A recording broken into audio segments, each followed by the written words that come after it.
Very good morning. It's just past 10 by the clock. We are back again with another edition of News on the Hour. It's 60 minutes of power-packed action here as we get you news as it unfolds in India and the rest of the world. We cut all the noise, bring you news as it happens on ground zero. I'm Anil Thomas. Let's get started this Tuesday morning with the top headlines at the top of this hour. India evacuates its ambassador in Kabul and its Indian staff in a special Air Force flight. Ministry of Home Affairs introduces new category of electronic visa called E-Emergency X Miscellaneous Visa to fast-track visa applications for entry into India. Special Afghanistan cell coordinating repatriation and other requests from Afghanistan. United Nations Security Council holds its second meeting on Afghanistan in 10 days. UN chief's message of restraint to Taliban with a reminder to the world. External Affairs Minister Dr. S. Jaishankar reaches New York to discuss Afghanistan crisis during his engagements at the UN. US President Joe Biden breaks silence on Afghanistan, says national security team, and he himself closely monitoring the situation on the ground. Asserts the mission in Afghanistan was never nation building but to prevent terrorist attack on American soil.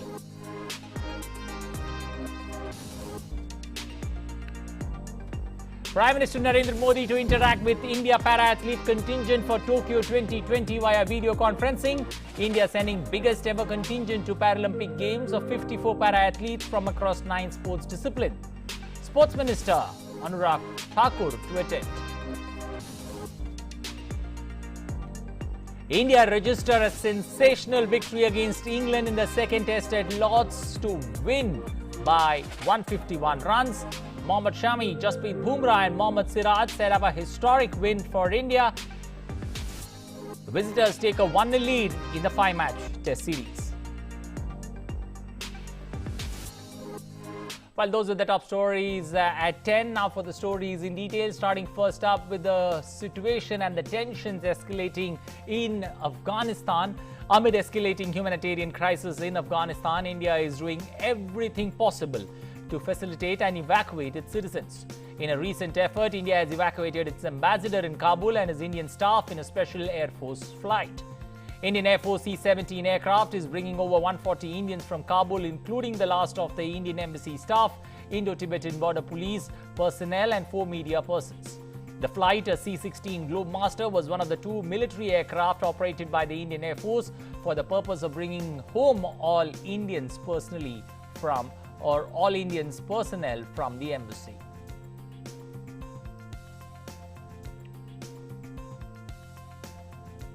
Also, Ministry of Home Affairs has reviewed the visa provisions in view of the current situation in Afghanistan. The ministry in a tweet said a new category of electronic visa called E-Emergency X Miscellaneous Visa introduced to fast-track visa applications for entry into India.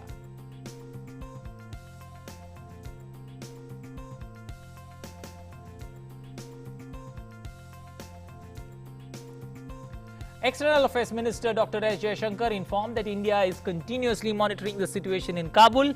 He urged that accurate information about Indians there be provided to all concerned to the MEA Special Afghanistan cell on the phone number 971778539. I'll repeat the number 971778539. There is also an email or a mail that you can send to meahelpdeskindia@gmail.com. meahelpdeskindia@gmail.com. He added that India is in constant touch with the Sikh and Hindu community leaders in Kabul and their welfare will get priority attention.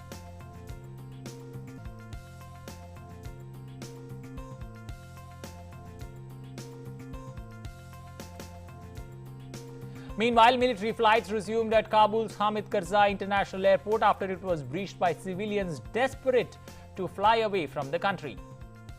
A logistics specialist of the Pentagon's Joint Chief of Staff, Major General Hank Taylor, in a press brief, told that the airport reopened at 1935 GMT.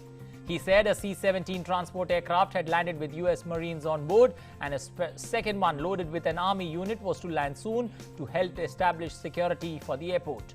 Taylor added that by the end of the day, US expects nearly 3,000 to 3,500 total troops on the ground.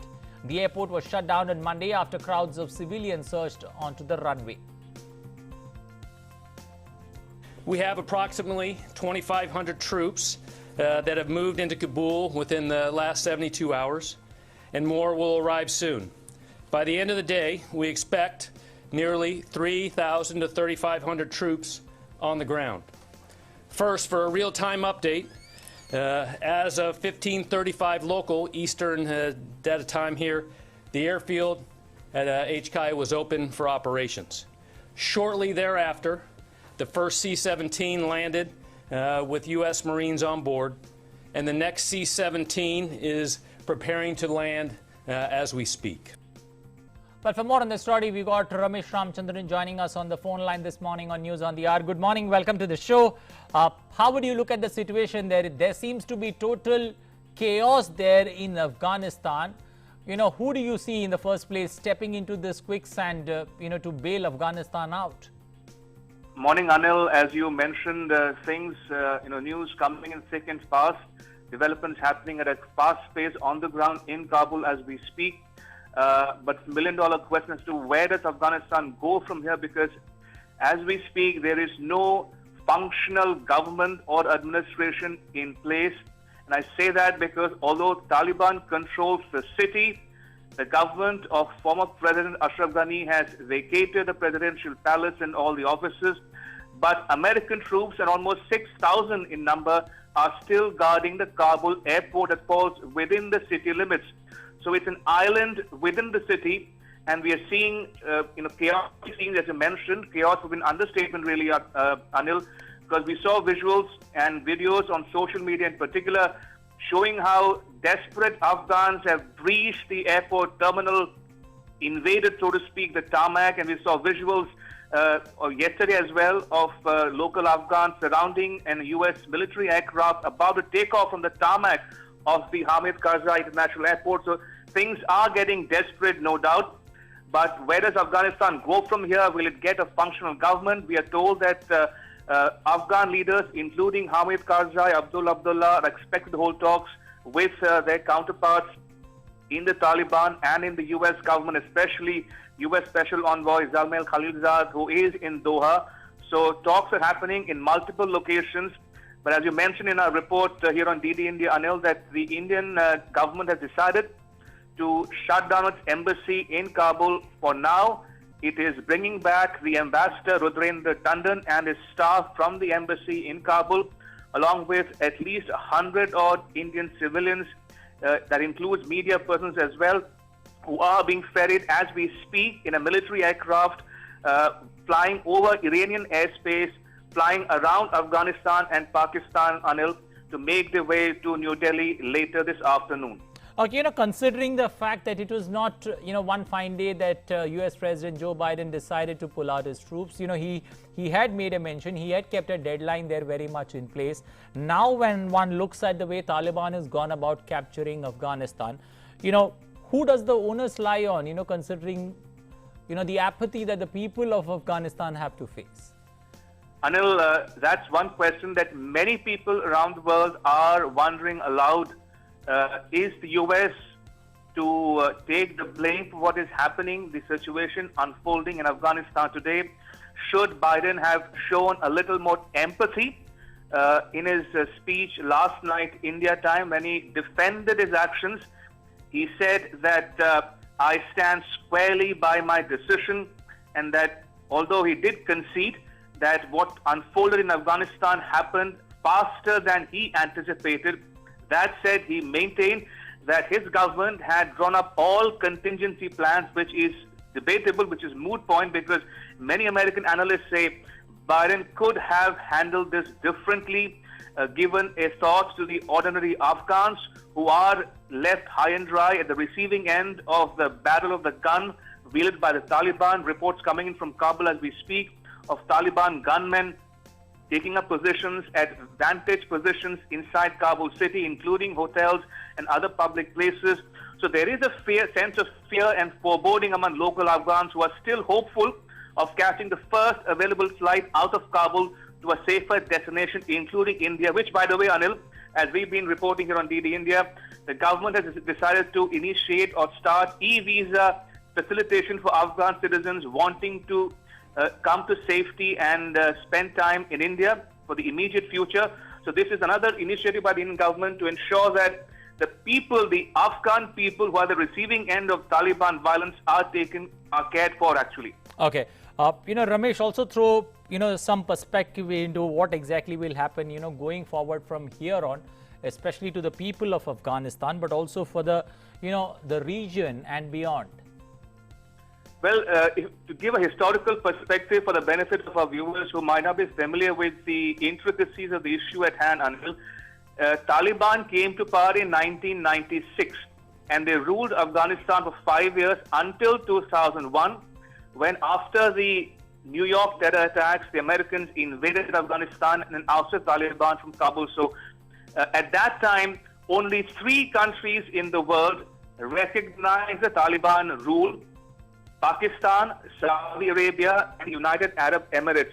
But this time round, the situation is vastly different. Why do I say that?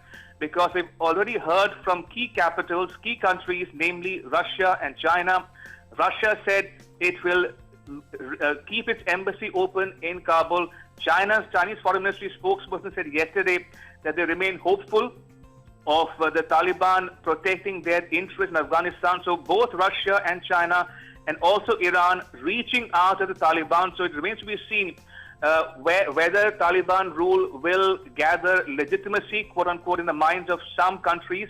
But that said, we also heard from the UN Security Council meeting yesterday in New York, Anil, where they put out a joint statement saying Taliban would do well to install an inclusive government, a representative government in Kabul, to share power with all the ethnic groups. Remember, Afghanistan is a diverse society. Many tribes present in the country. Pashtuns are the majority, but there are other sizable populations of Tajiks, of Uzbeks, of Shia Hazaras, including Hindu minorities and Sikh minorities. And also, things are happening very fast in Kabul, but there is no sense or semblance of order as we speak. Okay, now also looking at the way things stand, what could be India's approach from here on? Is it going to be a wait and watch mode that we take, especially considering that we have invested, heavily when it comes to the development of Afghanistan? Well, Anil, this question presupposes that there is something called a good Taliban, which is not the case. True. Facts speak otherwise. It is tempting to make a distinction between the so-called good or bad Taliban, or now as some people are calling it, new or old Taliban. But the fact remains, their ideology remains the same. Their worldview has not changed. Their ideology remains as virulent as ever. So the DNA has not changed. It is the same Taliban, but in a different cloak, so to speak. Although the Taliban spokesperson has taken to social media and tried to calm fears and calm tempers, but facts speak otherwise. On the ground, reports coming in. If you talk to locals in Kabul today, they will tell you how Taliban gunmen have entered people's homes, asking for people's whereabouts, trying to hunt down people who were working closely with the Americans or with the Afghan government led by President Ghani. So the question whether India should engage with Taliban or not is still a moot point. But the fact remains that if history is any indicator, India will tread cautiously. Okay, one final word before I let you go. It's a very hypothetical kind of statement that I'm making. Purely looking at the situation and the grim face that one sees, especially in Afghanistan, the visuals that the world has seen, do you see a likelihood that the United Nations steps in and now sends a peacekeeping force, across many places in Afghanistan to try and maintain some kind of, peace and trying to get some kind of footing, especially in managing Afghanistan as it seems to be going, haywire? Well, United Nations has in the past undertaken such missions, no doubt. True. But Afghanistan, from all accounts, is a different kettle altogether. And given the fact that the Americans and their European allies have literally walked away from Afghanistan for good, it remains to be seen whether the UN by itself has the wherewithal, has the resources, has the intent, the political will to undertake such a mission, given the circumstances obtaining in Kabul today: complete disorder, chaos, confusion, apathy, abandonment, some would call it. So it remains to be seen whether the UN Security Council in particular can come to a consensus on the way forward in Afghanistan. But the fact remains, as of now, the people of Afghanistan are left to the devices, to their own devices. Okay. And it's Taliban is calling all the shots as we speak, much to the detriment and despair of Afghans everywhere in the country. The situation, they're not looking good. Thank you and appreciate you joining us on News on the Hour, giving us an update, especially when it comes to the turmoil in neighboring Afghanistan. Meanwhile, staying with that story, the United Nations Security Council held its second meeting on Afghanistan in 10 days as the country witnessed chaotic scenes over the weekend with the Taliban taking over Kabul. Making his inaugural remarks, UN Secretary General Antonio Guterres said that the world is following the developments in Afghanistan with a heavy heart and urged the Taliban to exercise restraint and ensure that humanitarian needs are met. The world is following events in Afghanistan with a heavy heart and deep disquiet about what lies ahead.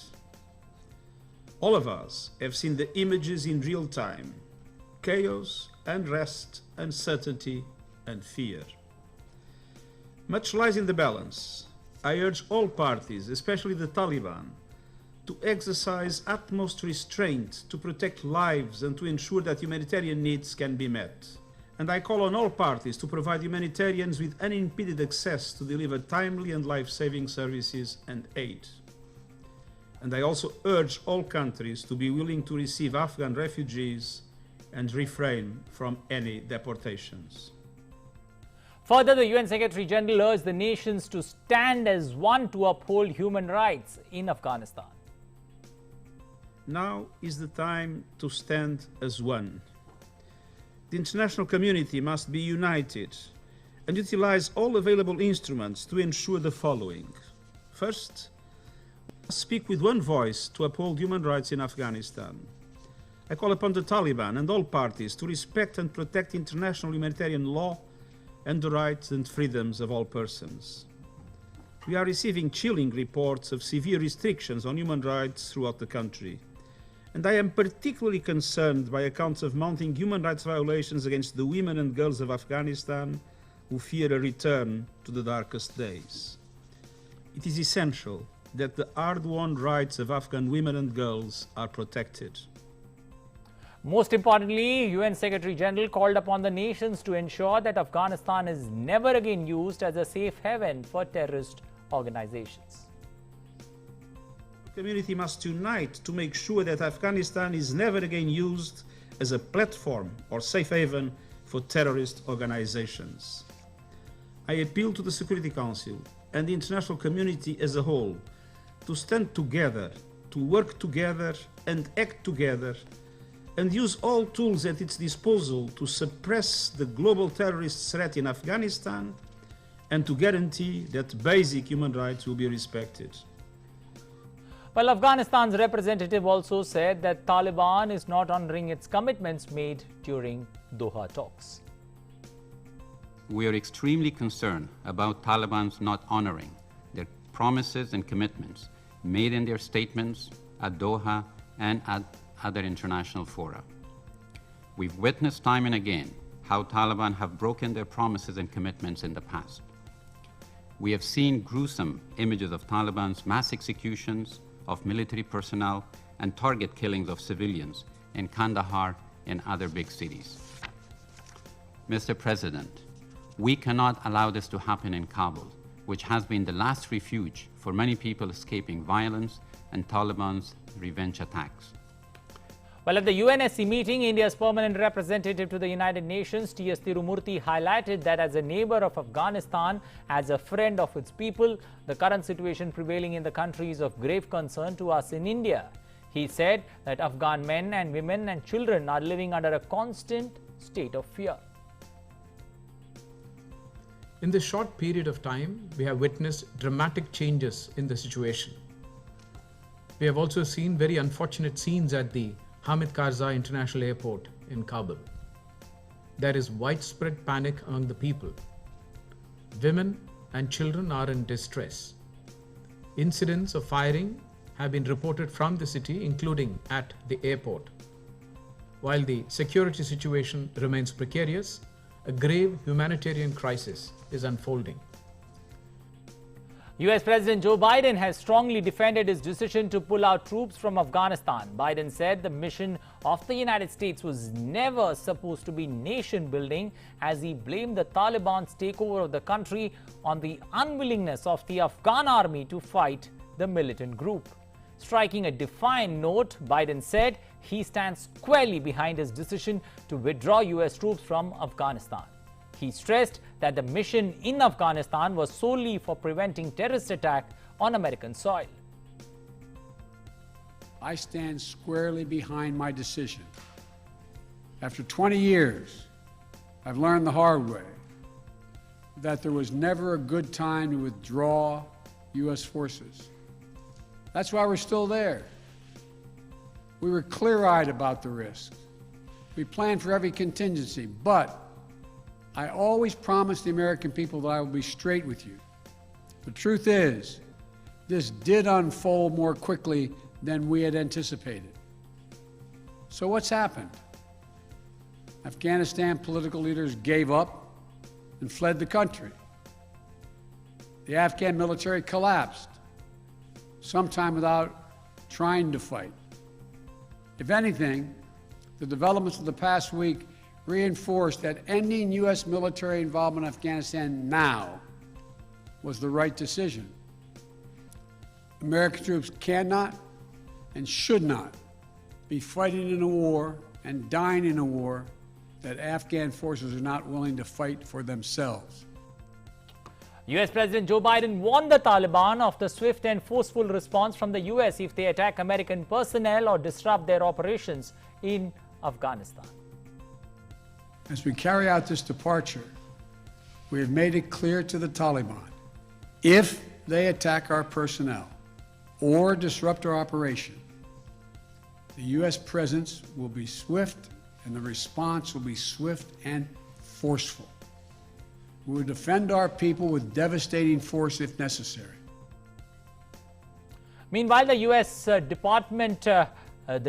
Department has declined to say if the United States still recognized Ashraf Ghani as the president of Afghanistan after he left the country on Sunday as insurgent Taliban fighters toppled his government. This is something that we are working again with the international community. You saw in this statement from the UN a clear consensus emerge that a political settlement will be in everyone's interests, that a political settlement will be best positioned to achieve what it is manifestly in our collective interests. And by our, I mean the United States, I mean that of our allies and partners, but also importantly, probably most importantly, the interests of the people of Afghanistan. A political settlement is what we are still pushing for. French President Emmanuel Macron, meanwhile, said that France and Germany will push for a European plan to tackle migration flows from Afghanistan as people flee the Taliban's control. Macron's announcement on migration comes amid messages from EU capitals on Europe's willingness to help Afghans desperate to flee the Taliban takeover of their country. The French president also called on the United Nations to tackle the Afghan crisis and announced that common initiatives will be adopted in the coming hours. Earlier in the day, Macron spoke with German Chancellor Angela Merkel and British Prime Minister Boris Johnson, as well as attending a meeting with his own ministers.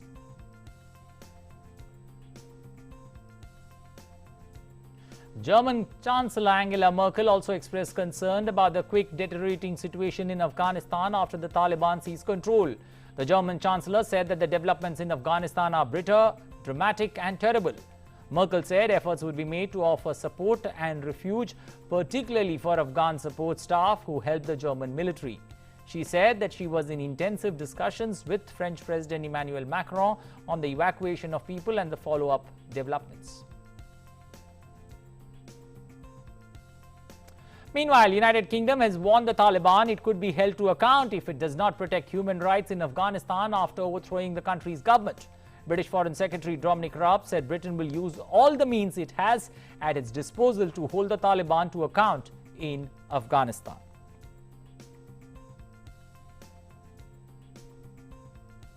using our G7 presidency to make very clear to the Taliban that we will hold them to account for their commitment and never to allow Afghanistan to be used as a base for terror, to hold a more inclusive government and to protect the most essential human rights, including respecting the rights of women. Turkey, meanwhile, evacuated over 300 people from Kabul on a Turkish Airlines flight after the Taliban seized control of the Afghan capital. The Turkish nationals were brought to Istanbul airport with a Turkish Airlines plane under the coordination of the Turkish Foreign Ministry. Speaking to reporters on arrival at Istanbul, passengers said they had to wait up to 3 hours on the plane while troops cleared the runway of civilians. In the chaos and uncertainty of the Taliban takeover of Afghanistan, Afghan legislator Farzana Koshai said she fears for her life first and her freedom next, but that Afghans will not tolerate a return to the harshest form of Islamist rule. Blindsided by the speed of events, the 29-year-old, who was born in the northern province of Baghlan and has represented nomadic Afghans for more than 2 years, fires off the questions churning in her mind. Like other Afghans, she is laying low at home with no idea how the situation will pan out for elected representatives such as her or anyone else. Kochai said that the generation that has grown up since 2001 would no longer tolerate hardline rule. Nobel Peace Prize winner Malala Yousafzai said that US President Joe Biden must take a bold step to protect the Afghan people. In an exclusive interview to BBC on the plight of Afghanistan, Yousafzai also requested the world leaders to open their borders to Afghan refugees and displaced people.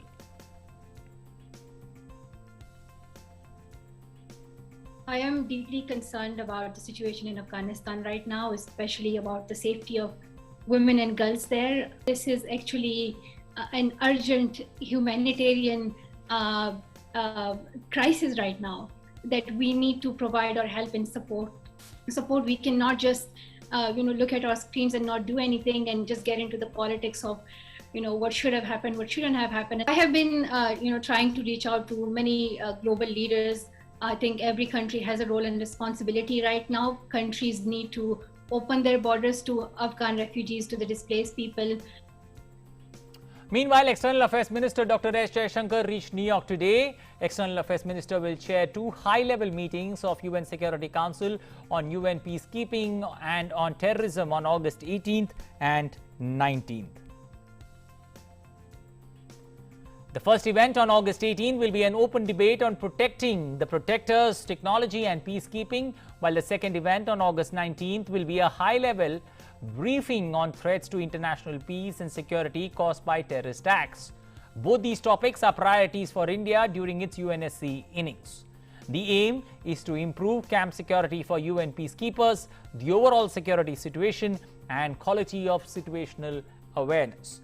An MOU between the Government of India and the UN in support to the Partnership for Technology in Peacekeeping initiative is expected to be signed during the visit.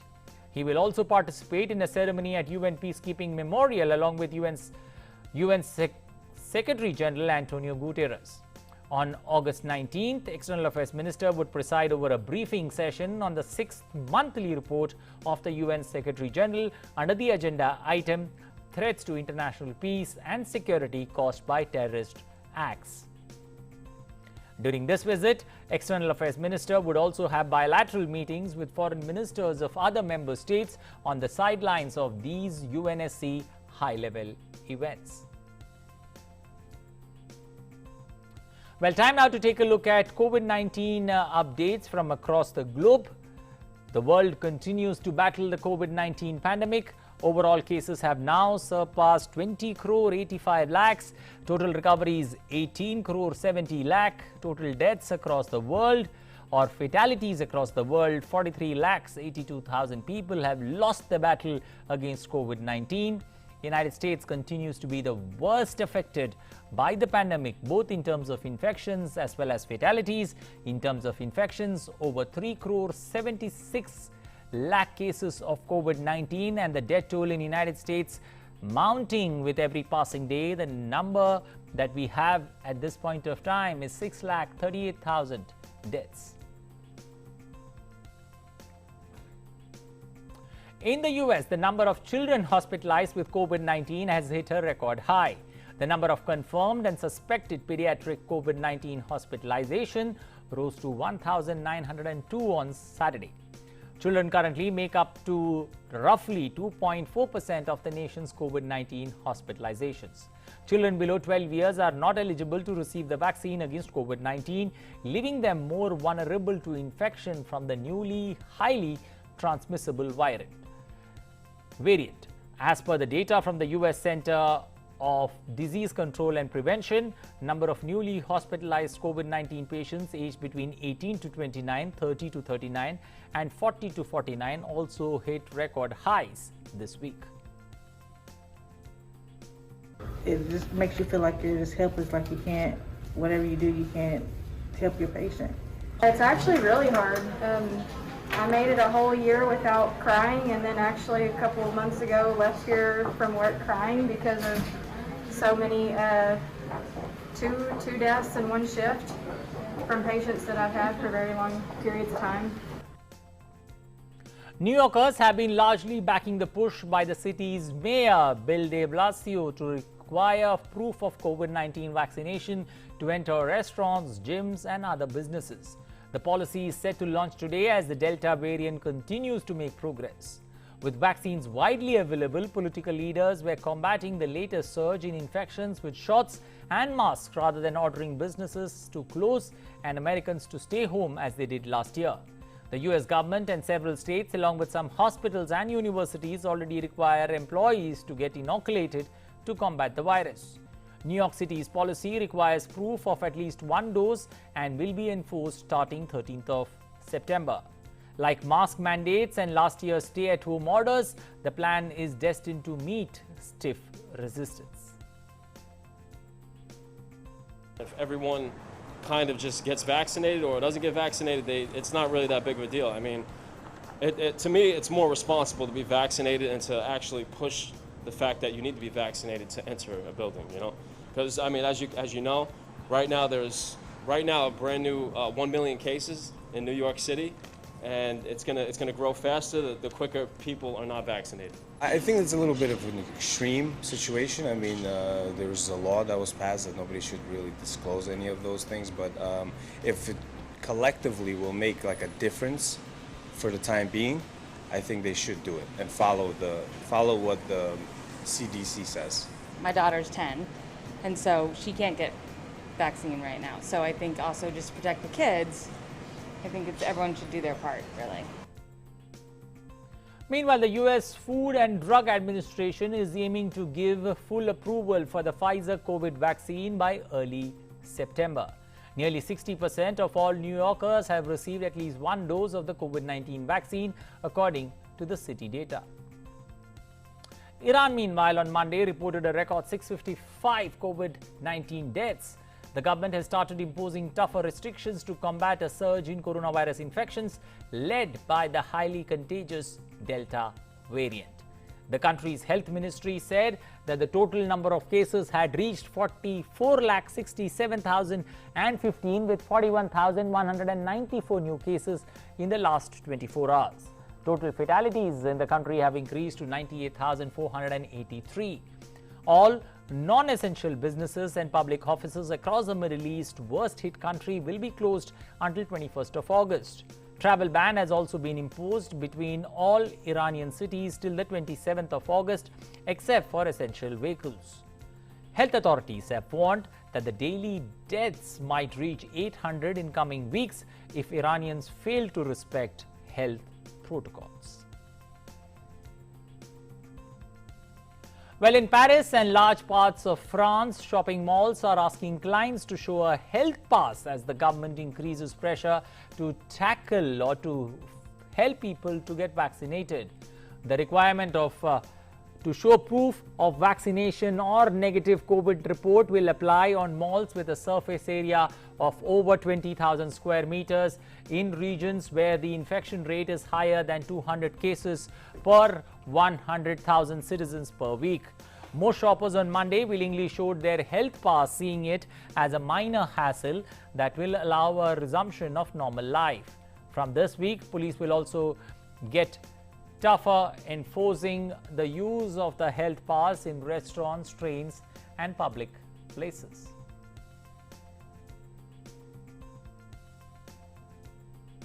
In Uruguay, about 1 million of people have signed up to receive a third dose of the COVID-19 vaccine. On Monday, people queued up to get Pfizer booster shots, which the country is offering to those who have already received jabs of China's Sinovac. According to a recent study, antibodies triggered by Sinovac's biotech COVID-19 vaccine declined below a key threshold from around 6 months after a second dose for most recipients, but a third shot had a strong booster effect.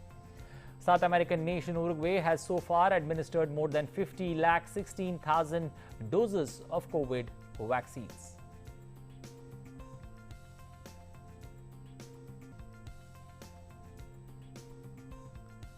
Well, time now for us to slip into a short commercial break. Lots more lined up on the other side from the world of sports and other news. Stay with us on News on the Hour. Stay tuned. Namaste land. Marhaban ila al-Hind. Zari India. Ni hao. Salam India. Namaste India. Namaskar Bharata.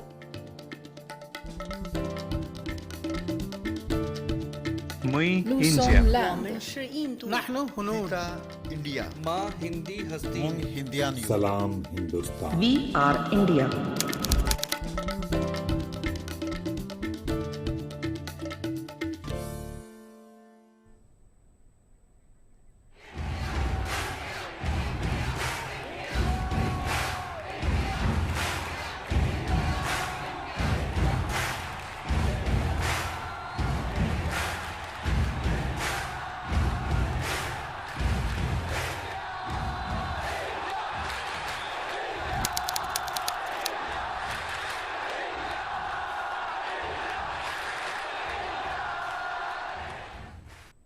Your window to rising India.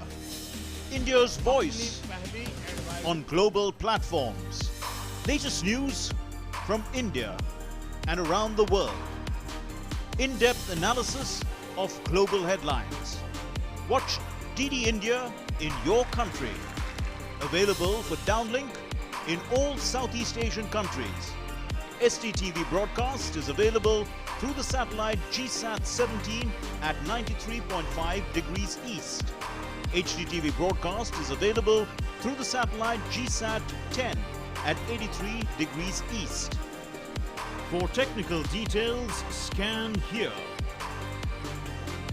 Switch to DD India now.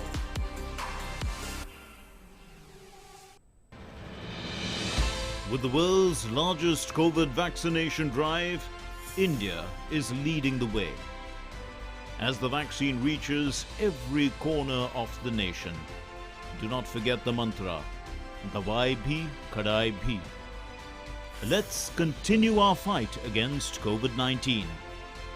Vaccination along with social distancing, sanitization and masks. Mask up, India! Put your mask on and cover your nose and be safe. Mask up, India.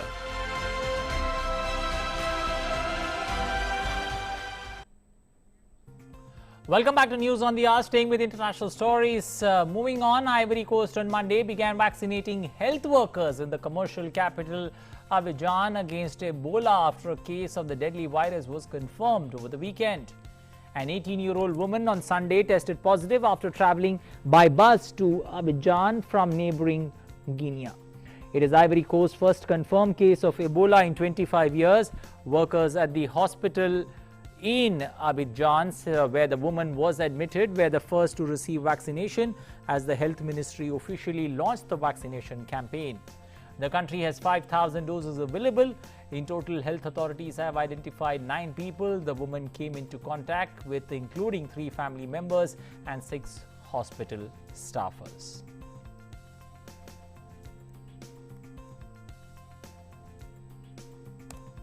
In Haiti, 1,419 people were killed and about 6,900 people injured after a massive 7.2 magnitude earthquake struck on the weekend. On Monday, Haiti has declared 3 days of mourning for quake victims. The quake has brought down tens of thousands of buildings in the deeply impoverished country, which is still recovering from another major earthquake 11 years ago and the assassination of its president, Jovenel Moise, last month. Hospitals in the country are overwhelmed and doctors battle in makeshift tents to save the lives of those injured.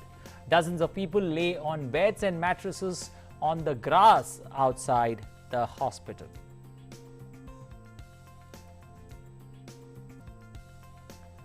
Meanwhile, rescue efforts in Haiti turned more complicated after the tropical storm Grace made its landfall, bringing heavy rainfall.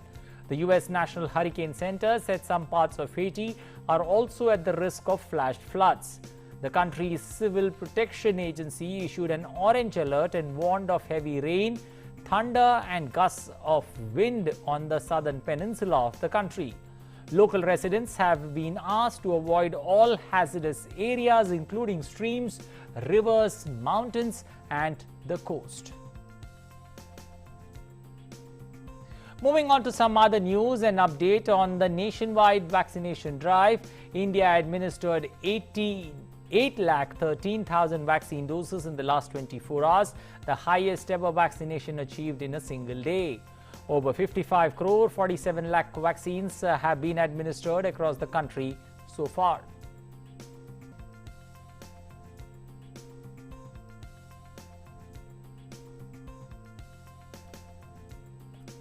Well, India has reported 25,166 daily new cases in the last 24 hours. This is the lowest number of cases being reported in the last 154 days. India's active caseload today stands at 3,69,846, which is the lowest in 146 days. Active cases now constitute 1.15% of the total cases of the country's total positive cases, which is the lowest since March 2020. 36,830 patients have recovered during the last 24 hours. With this, the recovery rate has risen to 97.51%. This is the highest recovery rate since March 2020. A total of 3,14,48,754 recoveries have been reported across the country so far.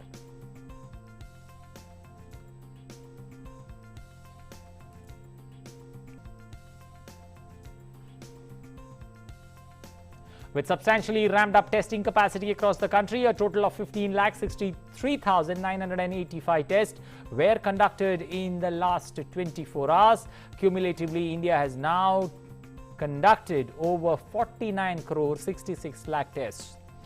With, on one side, testing capacity being enhanced across the country, the weekly positivity rate currently stands at 1.98% and the daily positivity rate stands at 1.61%.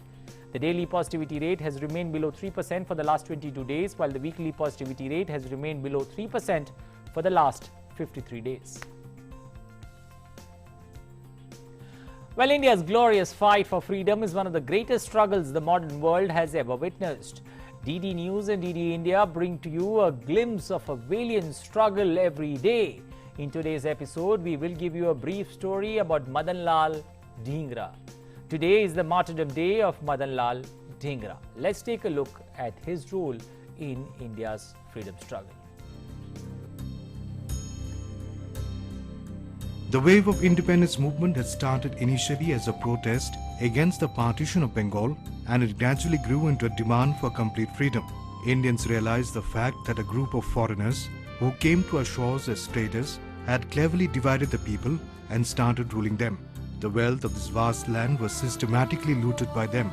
The very same people who depended on us for their trade started crushing our cottage and village industries, treating the people of the soil as slaves. This naturally needed an equal and proportionate reply. The people revolted against the oppressors, and the country began witnessing sporadic protests, cruel treatment to the freedom fighters, legendary heroes by the British, agitated youth, and one of such young freedom activists was Madan Lal Dhingra. Madan Lal Dhingra was born on 18th of September 1883 in Amritsar, Punjab. He went to Lahore in 1900 to study at the Government College University. There he was influenced by the nationalist movement, which at that time was about seeking home rule. Dhingra was specially troubled by the poverty of India. He He studied the literature concerning the causes of Indian poverty and felt that the solution to these problems lay in Swaraj and Swadeshi. In 1904, Dhingra led a student protest against the principal's order to have the college blazer made of cloth imported from Britain. He was expelled from the college for this. In general, the incidence of revolutionary nationalism was on the rise during those days. This incident brought Dhingra closer to the revolutionary nationalism. In 1905, Dhingra went to London and stayed in India House. India House was a student residence located in North London. With the patronage of lawyer Shyamji Krishna Varma, it was open to promote nationalist views among Indian students in Britain. It was in India House that Madanlal Dhingra met V.D. Savarkar, who was then the manager of India House.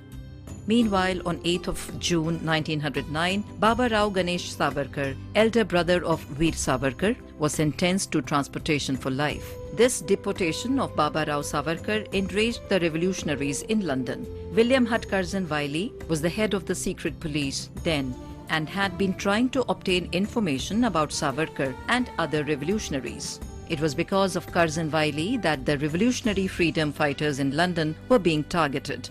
The journal of Shyamji Krishna Varma, named The Indian Sociologist, described Wiley as old repentant foe of India who has fattened on the misery of the Indian peasant ever since they began their career. The resentment was such among the revolutionaries that somehow forced Dhingra to take an extreme step. On 1st July 1909, Dhingra attended a gathering hosted by the National Indian Association at the Imperial Institute. William Hutt Curzon Wiley, the British officer, was also present in the meeting. At the end of the event, as the guests were leaving, Dhingra shot Curzon Wiley at point-blank range. Dhingra was immediately arrested. At his trial, he represented himself, though he did not recognize the legitimacy of the court. He claimed that the gunning down of Curzon Wiley was a patriotic act and in retaliation for the inhuman killings of Indians by the British government in India. He was found guilty and sentenced to death. He was executed at Pentonville Prison on 17th of August 1909. Young Madanlal Dhingra had a comfortable and promising start to life. His English education assured him that, but that wasn't to be. He preferred to avenge injustice done to his countrymen. He knew it very well that avenging would entail untold misery for him, yet he took the plunge. Such was the determination of young Dhingra, and this and many more such sacrifices paved the way for a freedom that was to come many decades later. And what a coincidence it was that in 1947, the withdrawal of British forces started from 17th of August. On 17th of August, the first major unit made its exit from the former colony. A large contingent of the Royal Air Force sailed from Bombay to, as it was then known, back Great Britain. Of course, the total withdrawal of all British troops took time. It wasn't until February 1948 that the final departures took place. British withdrawal signaled the end of the colonial Indian Army. Historians are predominantly in agreement that Lord Mountbatten's haste in withdrawing the British forces from India and essentially split the country. Well, moving to cricket, where India won the second test against England at Lord's, and in the end it turned out to be a clinical win. Right from the batsmen to the bowlers, everyone contributed in the 151-run win as India go 1-0 up in the 5-match test series. But the heroes of the win were certainly Jasprit Bumrah and Mohammad Shami, who not only picked wickets but also strung a crucial partnership of 89 that put India very much on top. Shami had reached 56 unbeaten, Bumrah unbeaten 34 as India declared the innings at 298 for 8, setting England an unlikely 272 to chase with a little over 60 overs to play or survive. England started the second innings on a poor note as openers Rory Barnes and Dom Sibley fell for ducks. As had been the narrative, Joe Root held one end, but the Indian pacers kept creating opportunities. Hasib Hamid's inning came to an end when Ishant Sharma got him out leg before.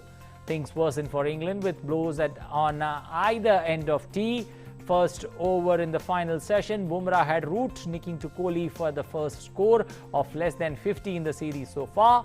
Robinson and Butler fell in successive overs before Mohammad Siraj bowled last man James Anderson to end with 4 for 32 and put an rampant India 1-0 with 3 test matches left to play. India and England will now resume after a 9-day break for the third test match. Prime Minister Narendra Modi will interact with the Indian para-athlete contingent for the Tokyo 2020 Paralympic Games today via video conferencing. 54 para-athletes from across 9 sports disciplines will be heading to Tokyo to represent the nation. This is India's biggest ever contingent to the Paralympic Games. Union Sports Minister will also be present during the interaction.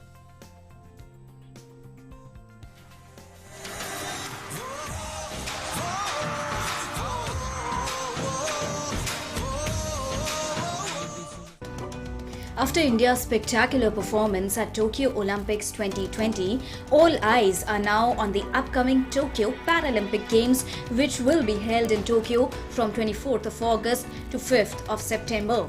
Ahead of the Tokyo Paralympic Games 2020, Prime Minister Narendra Modi will be interacting one-on-one with Indian para-athletes contingent for Tokyo Paralympic Games on 17th of August, that is Tuesday, via video conferencing.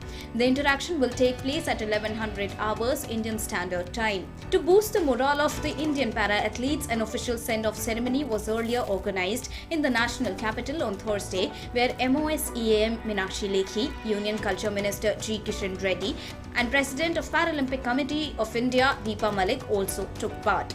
54 para-athletes from across 9 sports disciplines will be heading to Tokyo to represent the nation, making it to India's biggest ever contingent for the Paralympic Games. Union Sports Minister Anurag Singh Thakur will also be present during the interaction between Prime Minister Narendra Modi and the Indian para-athletes. 2016 Rio Paralympics gold medalist Mariyappan Thanguvelu has been selected as the country's flag bearer in the opening ceremony. The Indian contingent will also feature 2-time Paralympics gold medalist Devendra Jajaria in javelin, among others who will be participating in the upcoming games. Sports Desk, DD India.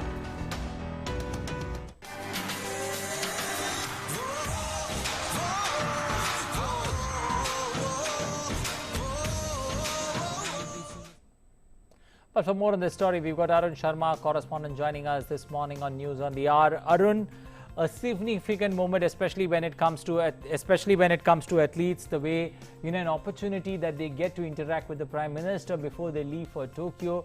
How does this opportunity, purely from an athlete perspective, how does this opportunity where you get to meet the Prime Minister before you depart present for an athlete as he leaves for Tokyo's with hopes and dreams in his eyes? So Anil, an athlete, a sports person primarily looks for only 2 things from his country. One, a better sports infrastructure and facility whereby, he can practice, he gets a good coach and of course good infrastructure. Okay. And second, of course, is motivation from the top leadership, motivation from the people of the country, motivation from 130 crore Indians.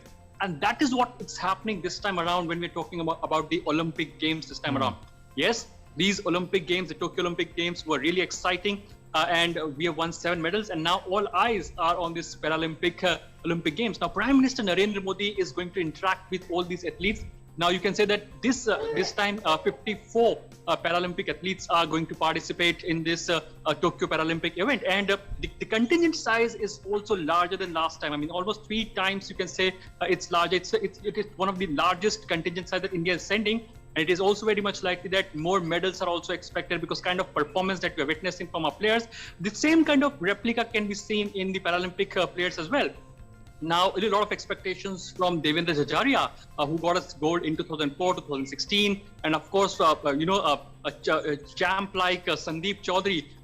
He's also in full of excitement and enthusiasm as far as games are concerned. When we talk about various disciplines, I mean, close to 9 disciplines primarily, whereby these para athletes are going to participate. Now, importantly, Prime Minister Narendra Modi on one side will be motivating them, inspiring them. And one important thing, yesterday we know this fact, Anil, that Prime Minister Narendra Modi met the all the Olympic players primarily that returned from Tokyo, Okay. After a lot of primarily 7 medals that India got.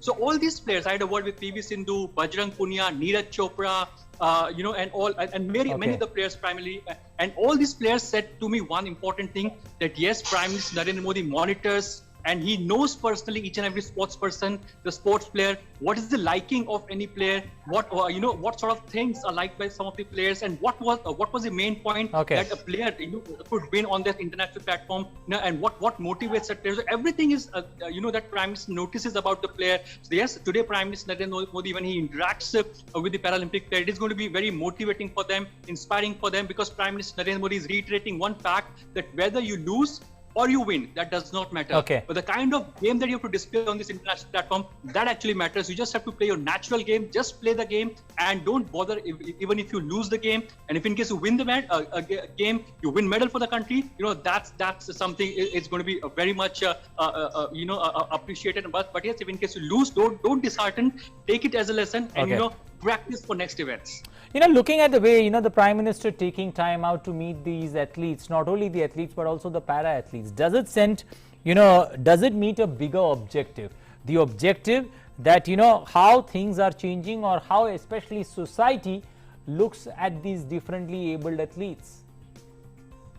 Absolutely. So when the top leadership of the country knows about sports, when the top leadership of the country motivates the sports, when the top leadership of the country is personally observing, monitoring and watching the sports, when the top leadership of the country calls up the athletes and the players who are performing in the Olympic, even if they are winning or they are losing, what matters is that when the team is not able to perform, when there are certain games or events where you could not perform, at that time also when the top leadership of the country is calling you up directly and motivating you at that point in time, that primarily sends a signal to 130 crore Indians and to the world primarily, that how India is looking up to sports now. India is creating a better sports infrastructure now, better sports facilities now. Prime Minister Narendra Modi is also asking the players that, of course, what are the best practices that in other countries that they are having?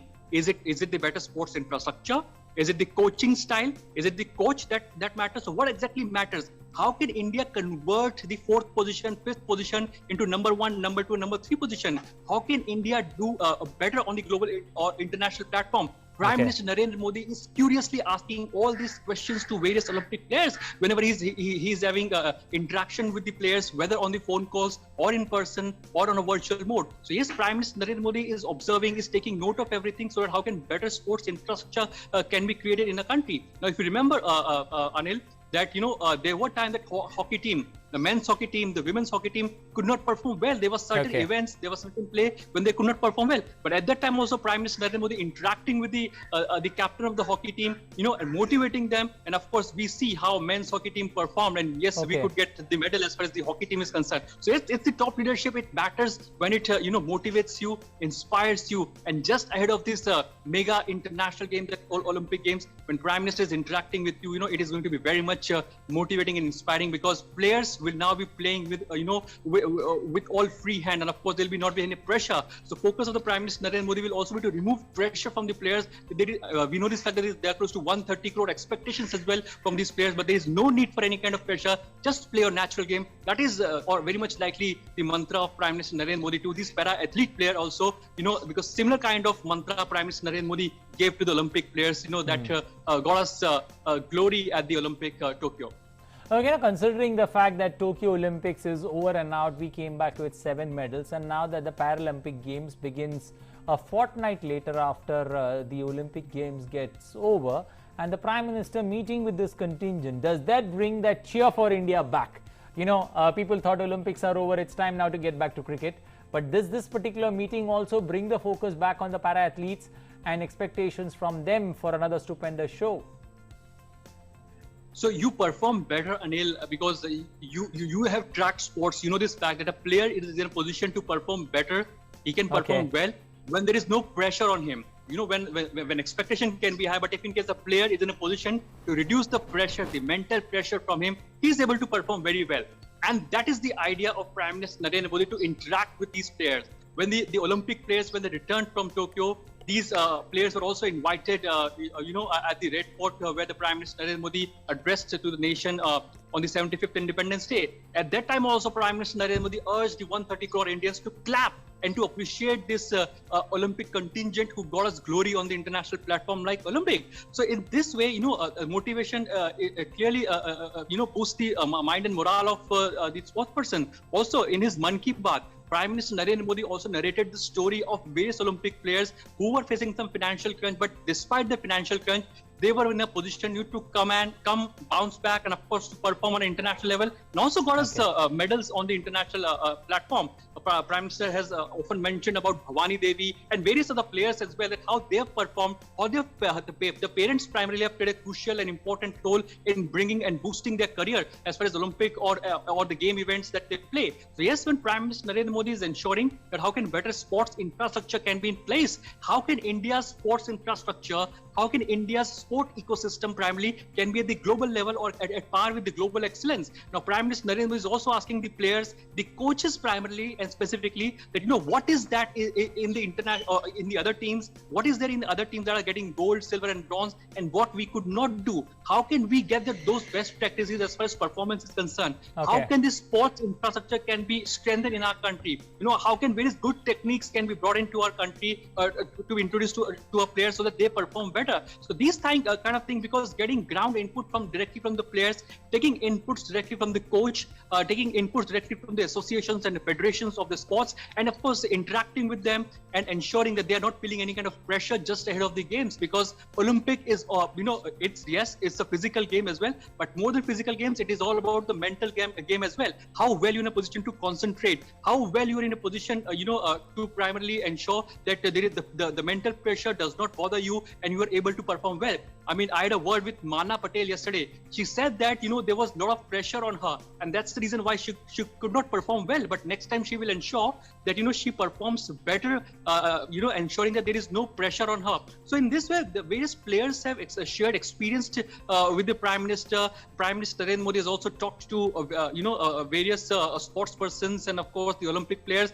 And today, when Prime Minister Narendra Modi interacts with the Paralympic players and athletes, primarily the focus will be that how can they be motivated, how can primarily their morale be boosted, and last but not the least, how can pressure be removed from their mind, because the more they play freely, the more they play their natural games, it is going to be very much.